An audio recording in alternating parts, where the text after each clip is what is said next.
बहुओं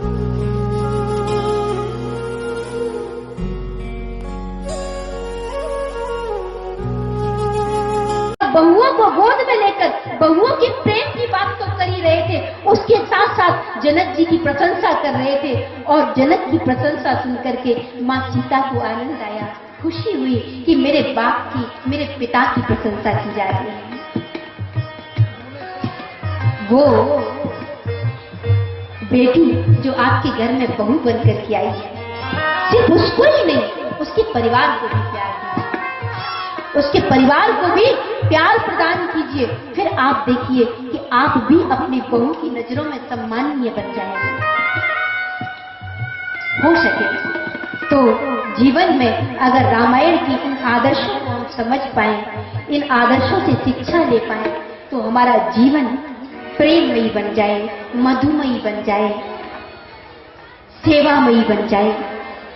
इसलिए मातृशक्ति से आज यही कहना चाहूंगी।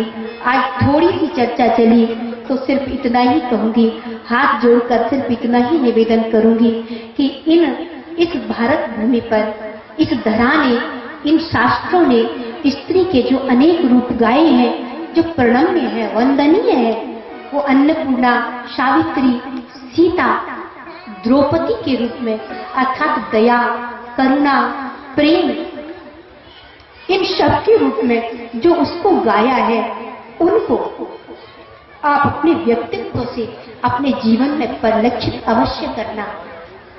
अर्थात पति की प्रेम के साथ, उसके संकल्प के साथ अपने को जोड़ देना, और इसके साथ साथ बोले सीता की तरह धर्म के मार्ग पर पति के साथ होना, सिर्फ भोग के लिए नहीं बल्कि धर्म के लिए अपने पति के साथ कदम से कदम मिला करके चलना। और इसके साथ ही साथ करुणा का भाव। जनक सुता जग जननी जानकी, अतिशय प्रिय करुणा निधान की। करुणा का स्वरूप एक स्त्री में जो होता है वो करुणामयी होती है, दयामयी होती है। दया करुणा के ये स्वरूप आपके अंदर मौजूद हो, अन्नपूर्णा की तरह सबको तृप्ति देने का भाव आपके अंदर मौजूद हो, संकल्प के लिए समर्पित हो जाने का भाव आपके अंदर मौजूद हो, तो निश्चय ही ये भारत भूमि, जिसे इस धरा को तो संत मुनि सब प्रणाम करते हैं, इसीलिए करते हैं क्योंकि यहाँ शक्ति के अनेक अवतरण हुए, या भगवान का साथ देने के लिए भक्ति ने अपने आप को न्यौछावर किया है। तो इसलिए हम हो सके तो इन रामायण के इन आदर्शों को गाकर, वो सीता हो या कौशल्या हो या सुमित्रा हो, इन आदर्शों को गाकर नहीं बल्कि इनको जीकर भी हम अपने जीवन को सुंदर बनाएं। यही हमारे ग्रंथ कहते हैं, यही हमारे शास्त्र कहते हैं। तो पुनः 2-3 बातें माताओं के लिए कहना चाहूंगी कि आप न सिर्फ पति को देना बल्कि प्यार अपने सास ससुर और हर एक संबंध को देना, जैसे सीता ने दिया। वन की स्त्रियों ने कहा था सीता से, लक्ष्मण साथ साथ चल रहे थे, राम साथ थे। अब राम तो पति है लेकिन लक्ष्मण जी कौन है? पति के छोटे भाई है। तो वन की वो स्त्रियां सीता जी की ओर देखी और सीता जी से बोले, ये जो आपके समझ में आ रहा है, ये आपके पति है। बोले ये तो बड़े सरल लग रहे हैं, लेकिन इनके बगल में जो चल रहे हैं ना, ये बड़े टेढ़े टेढ़े दिखाई दे रहे हैं, बड़े टेढ़े टेढ़े दिखाई दे रहे हैं। तो सीता जी ने सुना, सीता जी मुस्कुरा दी, सीता जी मुस्कुरा दी। और आप देखिए उस समय सीता जी के वचन। आज की कोई मैया किसी मैया से कहे कि तेरा देवर बड़ा टेढ़ा है, तो वो इतना टेढ़ा कहेगी तो वो इतना बता देगी। लेकिन धन्य है एक वो सीता जिनसे कहा वन की स्त्रियों ने, ये कुछ टेढ़े टेढ़े जान पड़ते हैं, ये कुछ बड़े कड़क जान पड़ते, क्रोधी जान पड़ते। तो सीता जी ने क्या कहा? सीता जी ने मुस्कुराकर उन वन की भील खोल किरातनियों से कहा, ऐसा नहीं है। बल्कि सीता ने क्या कहा? सहज सुभाए। नहीं, तुम्हें टेढ़े दिखाई दे रहे हैं पर मेरे को तो बड़े सरल दिखते। मेरे लक्ष्मण जैसा सीधा कौन हो सकता है? सहज सुभाए सुभग तन गोरे, सहज सुभाए। टेढ़े नहीं है बल्कि ये तो बड़े सरल है। ये बात इस बात का प्रमाण है कि सीता ने संबंधों को कैसे जिया था। इसलिए हम माताओं से यही निवेदन कर सकती हूँ, संबंधों को प्रेम के आधार पर जिए, शिकायतों के आधार पर नहीं। जिस दिन आप संबंधों को प्रेम समर्पण दे पाएंगी, शिकायतों से मुक्त होकर के, उस दिन आप देखना कि आपके जीवन में सारी धरा आप पर आशीर्वाद बनकर के बरस पड़ती है, जब आप प्रेम और सेवा के लिए जीते। इसलिए इतना ही कहूंगी। और समय चूंकि 2 बजने वाले हैं, 5 मिनट शेष है, लेकिन हमारे जो मंच संचालक जी हैं, इनका भाव था देवी जी 1:45 तक आपका समय है, तो बड़ा अच्छा लगा। ये भी एक नया अनुभव है। और होता है जहाँ संतों का आगमन होता जा रहा हो और संतों का आगमन हो रहा हो, तो वहाँ सबका प्रसाद सबको प्राप्त होना चाहिए। तो मैं यही कहूँगी कि धन्य है यहाँ की माताएं, धन्य है आप सब। आपके संकल्प सदैव बेजोड़ रहे, राम बनकर आप धर्म के संकल्पों में जिए और आप सीता बनकर के सेवा और आशीर्वादों में जिए। और फिर आप देखिए कि जीवन में दाम्पत्य की गाड़ी कितनी सुंदर रूप में चल सकती है। इसलिए बेटों को उदार बनाइए और बेटियों को सेवा में समर्पित भाव वाला बनाइए।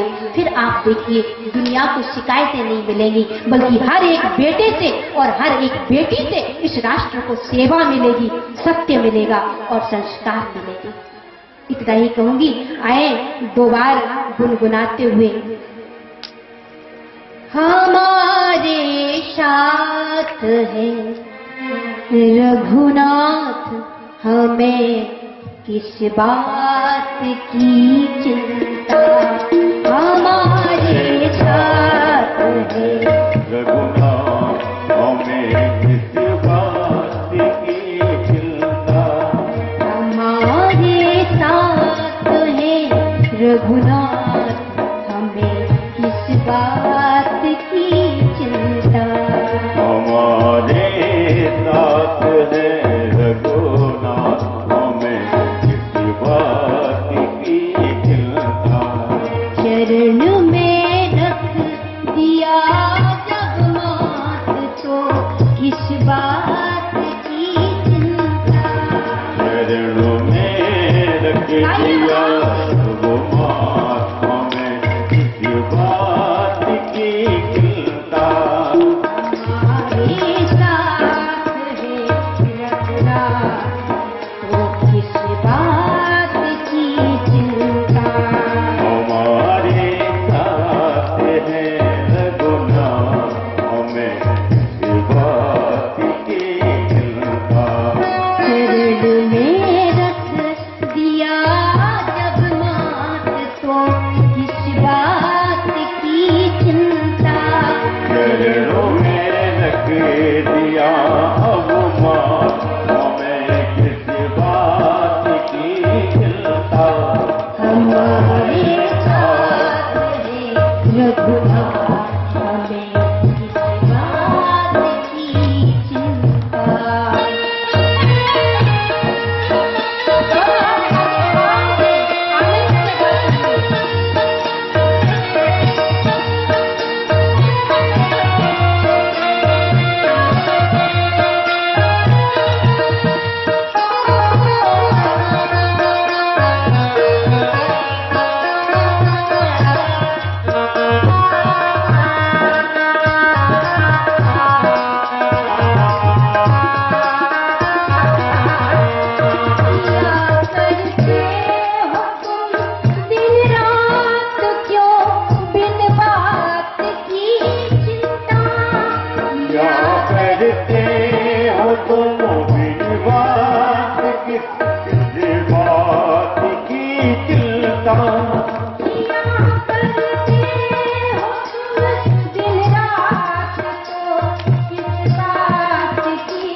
रहती है तेरी हर बात की चिंता। तेरे रघुनाथ तुझे किस बात की चिंता। तुम्हारे साथ है रघुनाथ तो किस बात की चिंता। हमारे साथ रघुनाथ हमें किस बात की चिंता।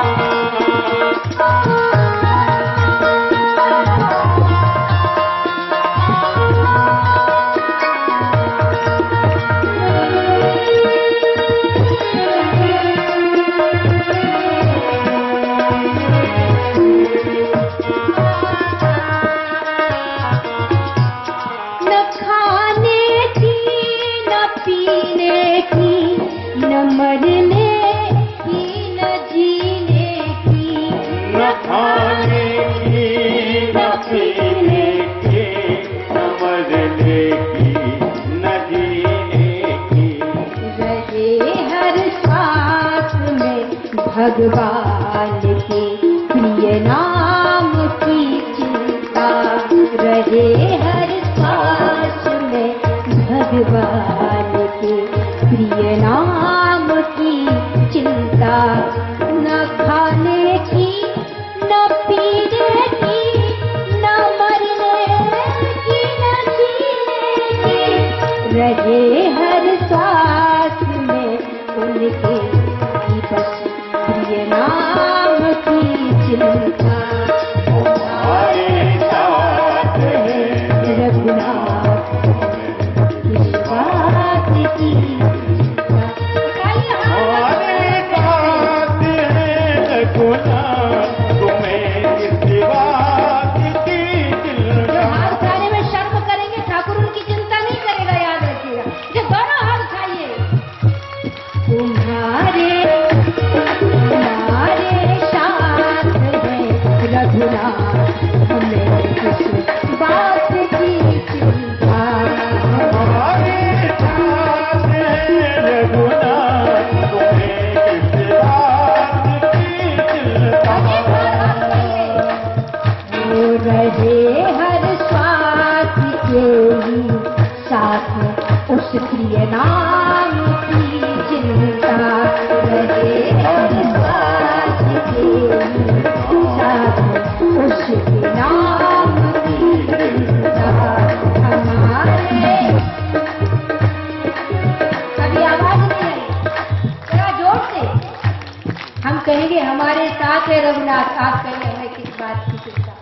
हमारे साथ है रघुनाथ हमें चरण में रख दिया जब मात को। जरा और जोर से। चरण में रख दिया जब मात को हमारे साथ है रघुनाथ तो किस बात की चिंता। सीतापति रघुनाथ की जय हो। श्री राम जय जय राम। श्री राम जय जय राम। श्री राम जय जय राम। श्री राम जय राम। श्यावर रामचंद्र की जय हो। दशावली सरकार की जय हो। मारुति क्षेत्र दशावली सरकार की जय हो। उमापति महादेव की जय हो। भक्त चरण की जय हो। भक्त चरण की जय हो। इतना ही कहूँगी। आगे की चर्चा कल की कथा के साथ होगी और आगे आपको संतों का हमारा आशीर्वाद मिलेगा जो बड़ा ही प्रसादपूर्ण, बड़ा ही प्रेमपूर्ण जीवन में आशीर्वाद में होता है। सबके आशीषों को, सबके प्रसादों को पाते हुए सभी बोले अन्नपूर्णा लाडली सरकार की।